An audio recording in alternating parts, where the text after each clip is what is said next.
Digital. O dono do produto deveria ser responsável pelos próprios dados? Então, por isso que eu estou falando. Hoje, se você olha para o mercado, o PO ele está sempre ligado a um produto digital e ele não se enxerga como o responsável também, como o responsável pensamento de produto dos dados. Pô, mas tá errado. Tá errado, mas só que por quê? Porque as cadeias de valor de dados e de TI não são equalizadas. Esse é um problema. Sim. Esse é um problema. E às vezes existe conflitos políticos dentro da empresa. Às vezes sobreposição entre as cadeias também, né? Que é muito comum. Às vezes você tem... E é por isso que você lembrou muito bem que a organização e a arquitetura das cadeias de valor não deve refletir a organização hierárquica e departamental da empresa. Porque quando você tem uma organização hierárquica departamental... Eu né? não tentei te ajudar porque eu ia me enrolar também. Obrigado. E aí ficaríamos dois aqui enrolados. Isso. Você, consequentemente, vai ter empresas, departamentos ou equipes diferentes que operam na mesma cadeia de valor. E aí, se você desenha as cadeias de valor assim, você vai ter sobreposição dessas cadeias de valor e você tem conflito de operação, tem conflito de dados, etc.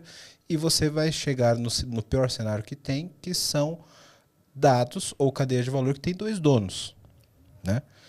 Então, por isso que isso precisa ser bem definido no contexto de operação de negócio, de cadeia de valor de negócio, para depois se derivar para esses times e definir quem de fato é o dono da operação, quem é o dono da cadeia e do valor do dado que é gerado, né? Mas é bem complicado, tá? Você definir isso com tudo em movimento. Eu gosto de fazer uma analogia com o Mapamundi, certo? Países, tudo bem que não com uma velocidade grande, são criados e são unificados. Você tem ali os continentes e você tem todo um ecossistema de comércio que alguns países fazem, vão se unindo e tudo mais. Com a questão TI e dados é a mesma coisa. Você vai ter ali um panorama que é volátil, pode mudar bastante, vão ter infelizmente, algumas guerras, sejam políticas ou por fronteiras. Por fronteiras, por insumos também, ok?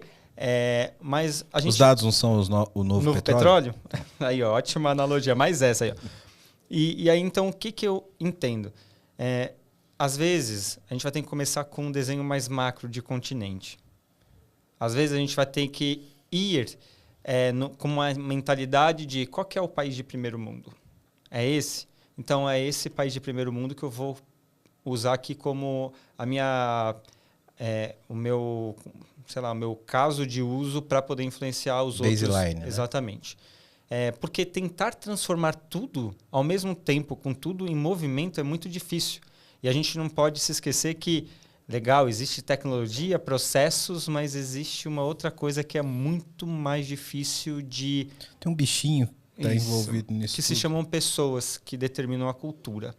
Então, a gente tem que respeitar a maturidade que a empresa tem. Então, o que você precisa, no final das contas, é ter um conhecimento técnico de negócio para poder estruturar, mas você vai ter que ter também um jogo de cintura político e você vai ter que ter muita inteligência, sagacidade para aproveitar os momentos para você organizar as coisas conforme as rupturas ou as aberturas forem dadas. Entendeu? E aí onde eu digo que o arquiteto é quase o emissário da ONU. Na verdade, que cabe perfeitamente com a sua analogia. Eu não ia falar ONU, mas eu estava falando nisso. E aqui um ponto de atenção também, a ONU